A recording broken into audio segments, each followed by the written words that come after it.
Kakang Gatut kon rene. Iki ana bab wigati sing bakal ndak babar. Janji Kakang Gatut ra metu rene. Lawangmu tak dobrak tenan. Wes loko. Raden. Menjauh Raden Gatotkaca. Yen ora kleru sing teka ki adiku lanang. Kae wong sugih dhuwit. Tawanono. Ninggi metelangku sendika ngestakaken dawuh Raden Antasena. Apa? Tanjung Perak kapale kobong, monggo pinarak kamare kosong Raden. Aku ora butuh rembukan karo kowe. Aku arep pitung karo Kakang Gatut mundur. Kang Gatut, apa Antasena? Kowe ngersake sing endi mengko sing bayari aku. Ora sudi aku koyo ngono. Wong laku jina tuku wong wadon kaya ngene janjane wong kapusan. Siji dadak mbayar, loro reget mergo ngibarate piring kuwi engko sing ngenggo wong pirang-pirang. Telu kowe kapusan. Ketoke mau tak tandangi, aduh apa kuwi ngapusi jane ra krasa apa-apa. Mula ri palungguhan iki aku ngeman karo kowe, ngeman karo negaramu Pringgondani. Para kawula kabeh nyengkuyung anggenmu bakal dadi ratu ning Pringgondani. Para kiai alim ulama nyengkuyung anggenmu bakal dadi pimpinane wong Pringgondani. Ning pakartimu bedal-bedal kaya jalan ucul kaya ngono. Kowe urusane Gatotkaca kuwi dudu wong Pringgondani ra perlu melu cawe-cawe. Ning aku ki adimu lanang. Nadyan kaya lan kepiyen tak ndake kamur-kamur sing kaya ngono. Tan Wurwa ki mengko nyempyok marang Antasena. Mula ora perlu melu-melu. Iki urusane Gatotkaca, urusane wong Pringgondani. Arep tak jur, arep tak ora arek iki negaraku dhewe, kowe wong liya bro ora sak melu-melu. Aku mung sak dermo ngemutake, yen aku ora gelem, yen ra kena dileke secara halus, aku gelem kasar karo kowe. Yen pancen njajal kaprawiran, dulur dadi mungsuh.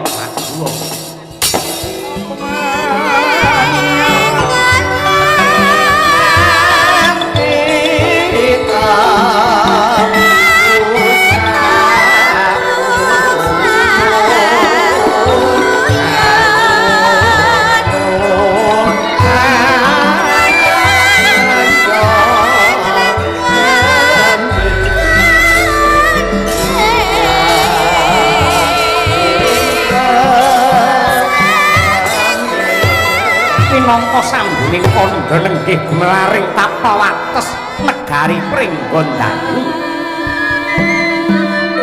Katon gagah lan indah kapuragung kang dumados saking sila gilang. Kinepung aslining pring wulung kang jajar-jajar. Prinenggo jeming gegodhongan.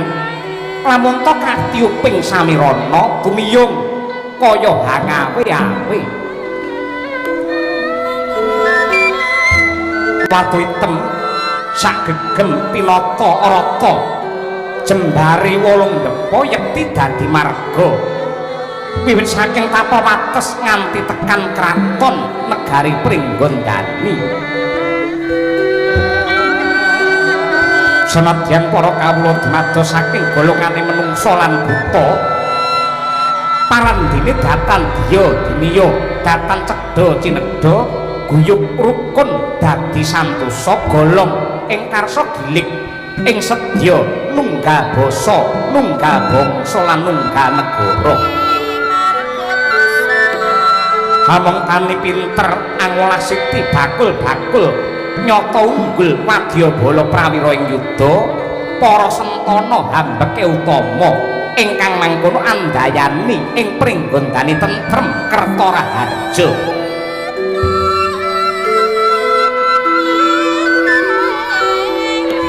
Lasinenta ing aledeng sawega siaga mapan wonten ing tapawates lah menika ta pendhita ing Kendali Sada wujud Wanaraseta nenggih Sang Anoman yuri Sang Senggana Maruti Kapiwara. Nedengi jejagungan kaliyan ingkang putra ing Serayu nenggih Sang Antasena ingkang rinten dalu tansah rumeksa yuwananing praja Pringgondani.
Anggung kenya paring dono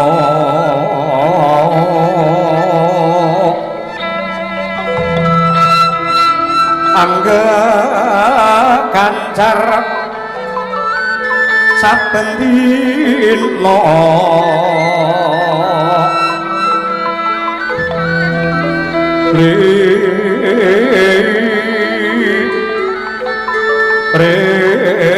kang bolak sono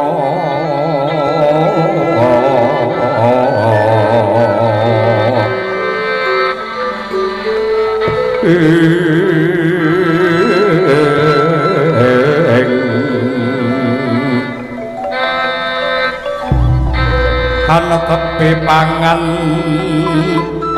iko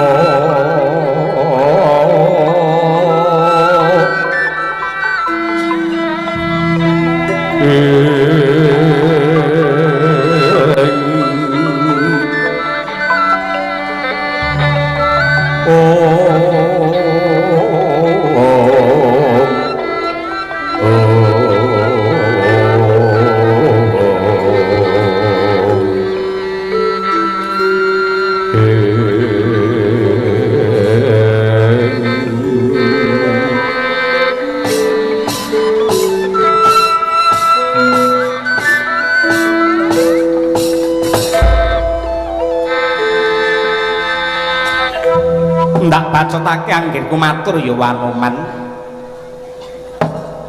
Dosane para warga Pringgondani ki apa, lupute Kakang Gatotkaca ki apa? Yen saka gegambarane Antasena, para kawula Pringgondani ingkang tunggal niat tunggal kiblat golong geleng gilik kang dadi ciptane bakal nyengkuyung Kakang Gatut mongko dadi ratu ana Pringgondani kuwi bab ingkang becik lan apik sing dituju ora ana liya kejaba mung rahayu ning nyatane ingkang dumadi tik malah kebak prihatin kaya mengkene. Ketitik Kakang Gatut ingkang bakal kawisuda mongko dadi ratu Pringgondani malah musna murca tanpa kabar, ora cetha ana ngendi papan dununge. Mula to daya-daya Antasena amboyongi marang Wakapi prapta ning Pringgondani, nadyan kaya ngapa lan kepiye panjenenganmu ki sesepuh panjenenganmu ki Brahmana ingkang pepethingan. Ndak kira kahanan sing ribet sing kaya mengkene ya mung Anoman sing bangkit angudari. Oh, jagat Dewa Bathara ya jagat Mangestungkara Antasena. Aja kleru ya nggih. Negara Pringgondani kelawan kadangmu sepuh Gatotkaca kuwi kena ndak ngibaratake kaya wit-witan. Wit-witan ki lamun ta saya gedhe lan saya dhuwur mesti saya banter angin ingkang bandang antrajang. Dene wit mau bakal rubuh utawa ora gumantung oyote. Oyot ki tanpa beda kelawan tekad ingkang tumuju marang becik ing tumindak lan apik ing kelakuan sing wis cetha pratela. Greget mosike kadang sepuh Pringgondani ora mikolehake diri pribadi ya mung bakal nyramakake uripe kanggo rahayune wong Pringgondani. Kejaba saka kuwi Antasena menungsa urip kuwi saya kandel panembahe. Menungsa urip kuwi saya kandel panembahe lan saya becik tumindake malah mesti saya gedhe ingkang dadi cobane. Nanging pacoban kuwi yektine dadi rabuke iman kanggo njembarake rasa sabar lan uga dadi rabuke rasa ikhlas. Kejaba saka kuwi manungsa iku ora bisa uwal saka tembung diuja lan diuji. Wong yen diuja mesti bakal diuji, wong yen diuji bakale ya diuja. Mula antarane diuja lan diuji kuwi ora bisa dipisahake. Mula kudu setiti lan ngati-ati kanthi permati.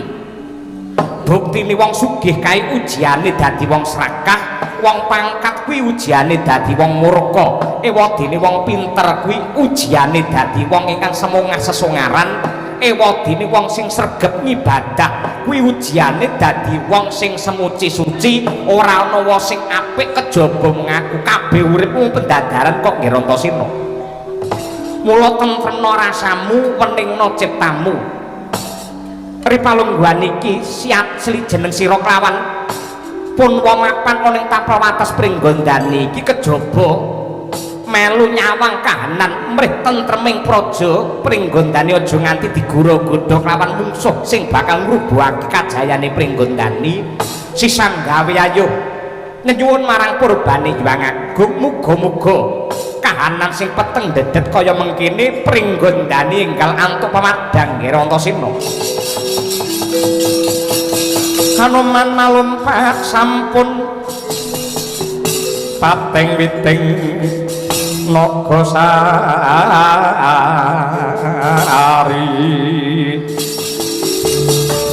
mulat mangandhap katingal manudya guru haking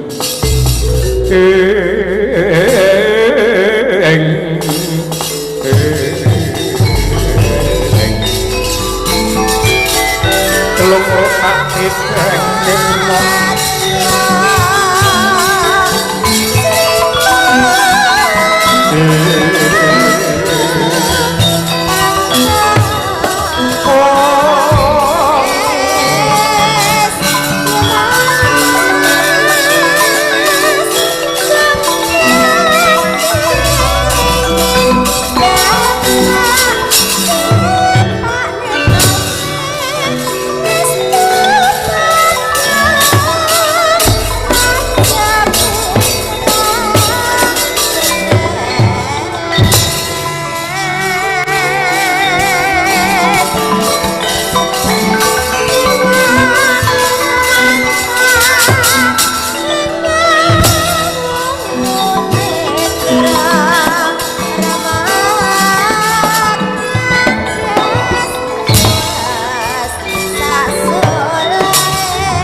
perkata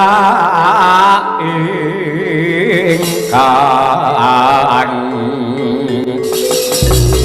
bojo layu sebet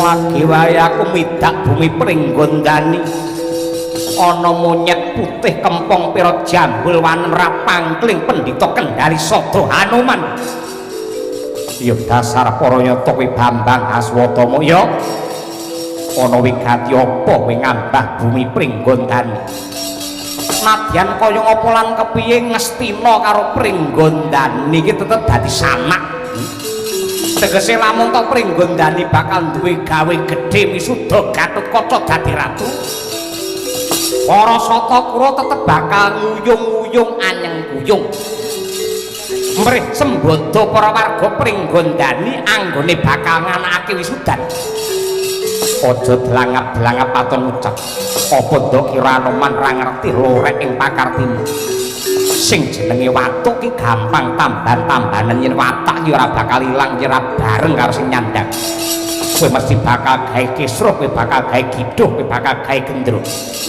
kula Kang Mangku luwih becik kowe bali yo aku bakal melu nata pringgondani mula aku bakal bacut bali bacut bali bacut kena bacut ning dasmu tinggal ngarepku kene piye rada muntap lir kinetap supaya ya sinepi jojo pangmawingo wingo angin sugih kendel bondo wani legan golek ngomongan bupunuk golek pasangan rangi tatal grajel maju jangkah tanganku nglayang tergadam ora cepat igamu ilang nyawang nak guroni batangmu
Samian. Oh. Ah.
Mundur.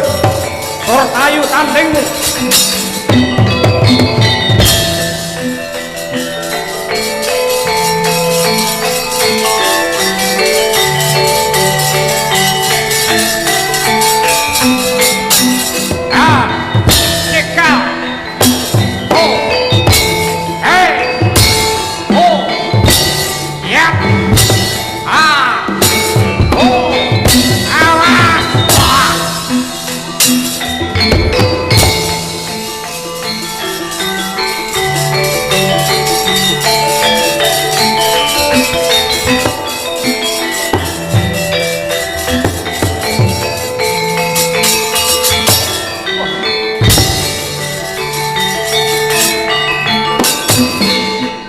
Antasena apa abang hilang nyawamu gimbal dasmu hop wah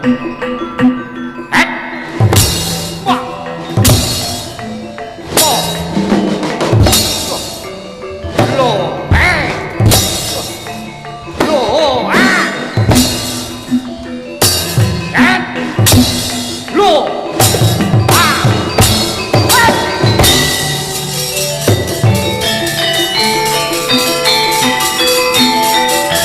mundur karto marmo tandingmu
mawon kang katrajang ing Dahana Wadya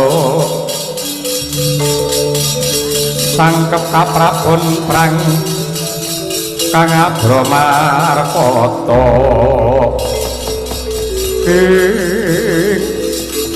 Kakang Penemban Durna piye Dipati Harya Sangguni Mara gage pirsanana Kakang kaya sing wis-wis para sata Kurawa ngrembyah kakian cacah ngreda kakian jiwa kapengkok ing ubaya nyatane dombalenjani ora patut babar pisan ora kena dijagakake ora dadi apa Dipati Hari Sengkuni iki mung kanggo memanas kelawan kahanan ruwet kelawan swasana men para kawula ing pringgondani do bingung rasane merga kelangan pangayom nah sajroning Gatotkaca sejati wis kendang kapracundang iki mengko Gatotkaca gadungan sing bakal ngorek-orek jenenge Gatotkaca men putumu ning jangkar bumi kelakon panjangkane saken ngono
yen ora kleru kang dadi panyawangku iki lak kawula ing Pringgondani inggih Raden kula kawula ing Pringgondani kula minangka wakil-wakilipun para lurah-lurah sak kukuban Pringgondani sembah pangabekti kula kunjuk Raden Antasena bekti kula kunjuk dumateng jengandika Raden Antasena ya ndak tampa gawe bombonging rasa tak sawang kaya peteng guayamu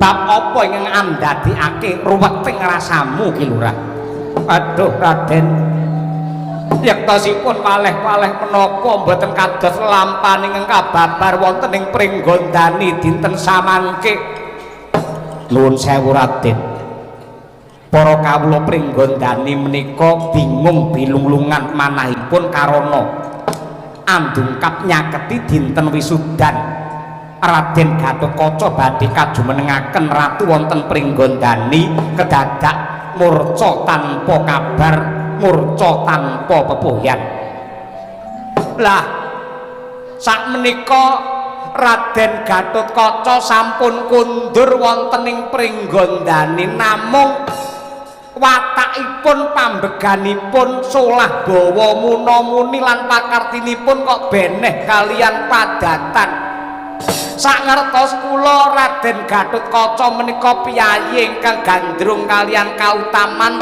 remen kalian panembah lan pangibadah nyingkur kalian babakan maksiat ning sebabipun menapa konduripun Raden Gatotkaca wonten Pringgondani malah ripalungguhan samangke papan-papan maksiat menika dipun krembakaaken molimo dipun tindakaken dipun galakaken mang pirsani para kiai alim ulama menika sami sakit manahipun amargi ngertos Raden Gatotkaca mapan wonten ing papan planyan rinten dalu namung dolanan wong wedok kalian dem-deman kalian main mboten wonten mandhegipun menika kados pundi.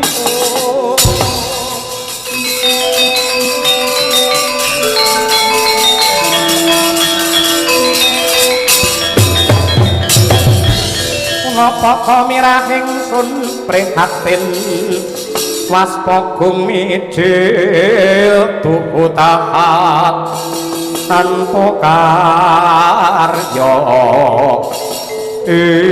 wah ladalah jagat diwa baruri jagat mangis tungkur kidemang wonten dawuh apa ora luput sing nduk kandhakake saestu kula sumpah nggih wani menawi ndika Raden Antasena mboten pitados monggo kula dherekaken tumuju wonten ing papan planyan Raden Gatotkaca anggenipun karem jenjem anggenipun ngumbar maksiat menika kesangeten anggenipun nglarani rasane wong cilik Kakang Gatut awur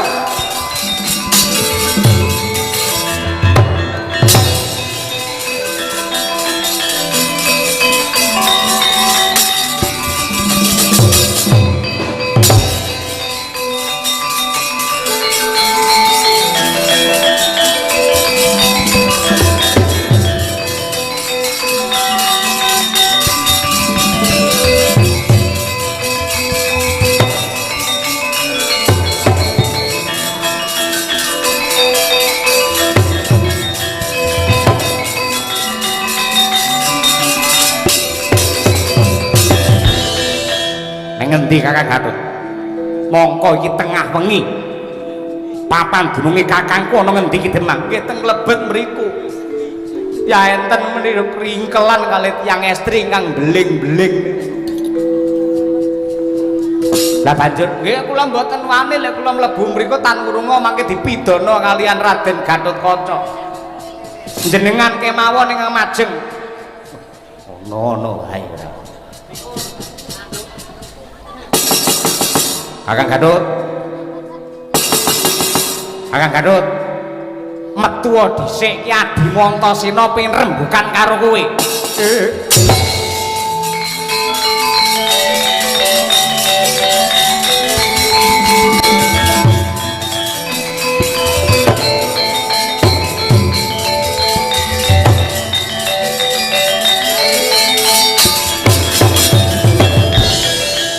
daya teko la ingkang kakakno karna kuasa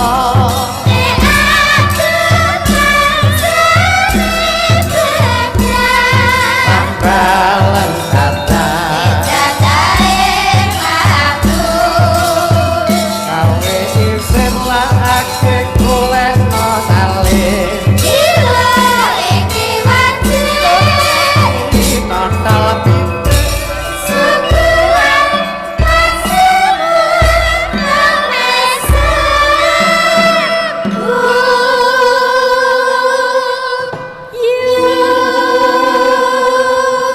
saben-saben wonten dayah ingkang mapan wonten ing warung kula arum dalu mriki mesti kula sugata mawi tembang dayahe teka ngeten iki men cetha lamun tiyang mriki niku tiyang ingkang budaya kowe ya apal tembang apal ya mung banget dayahe teka pakakno asu rapal mandu senengane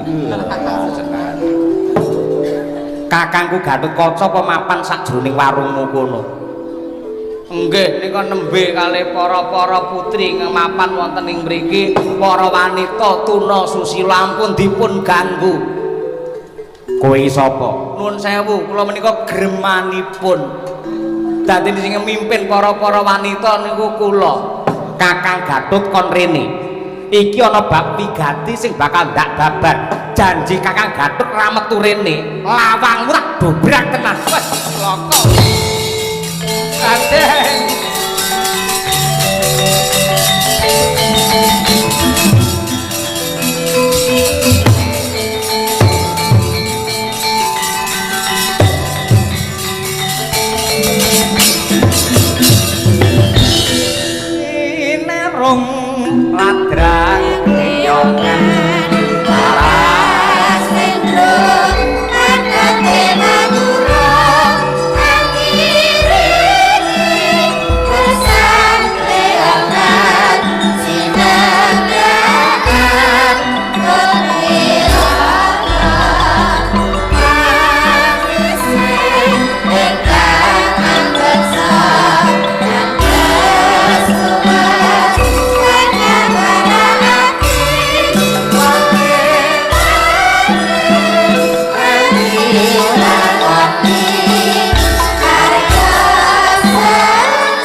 dawuh Raden Gatotkaca yen ora kleru sing teka ki adiku lanang kae wong sugih dhuwit tawanana niki mboten langkung sendika ngestakaken dawuh Raden Antasena apa Tanjung Perak kapale kobong monggo pinarak kamare kosong Raden. Aku ora butuh rembukan karo kowe. Aku arep pitung karo Kakang Gatut. Mundur. Kang Gatut, apa Antasena? Kowe ngersake sing endi? Mengko sing bayari aku. Ora sudi aku ngono. Wong laku jina tuku wong wadon kaya ngene janjane wong kapusan. Siji dadak mbayar, loro reget mergo ibarate piring kuwi engko sing ngenggo wong pirang-pirang. Telu kowe kapusan. Ketoke mau tak tandangi waduh apa kuwi ngapusi jane ra krasa apa-apa. Mula ri palungguhan iki aku ngeman karo kowe, ngeman karo negaramu Pringgondani. Para kawula kabeh nyengkuyung anggenmu bakal dadi ratu ning Pringgondani. Para kiai alim ulama nyengkuyung anggenmu bakal dadi pimpinane wong Pringgondani. Ning pakartimu bedal-bedal kaya jalan ucul kaya ngono. Kowe urusane Gatotkaca kowe dudu wong Pringgondani ra perlu melu cawe-cawe. Ning aku ki adimu lanang. Nadyan kaya kolan kepiyen tak ndake kamur-kamur sing kaya ngono. Tan Wurwa ki mengko nyempyok marang Antasena. Mula kowe ora perlu melu-melu. Iki urusane Gatotkaca, urusane wong Pringgondani. Arep tak jur, arep tak ora arek iki negaraku dhewe. Kowe wong liya bro ora sak melu-melu. Aku mung sak dermo ngemutake yen aku ora gelem. Yen ra kena dilekke secara alus, aku gelem kasar karo kowe. Yen pancen njajal kaprawiran, dulur dadi mungsuh.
kayune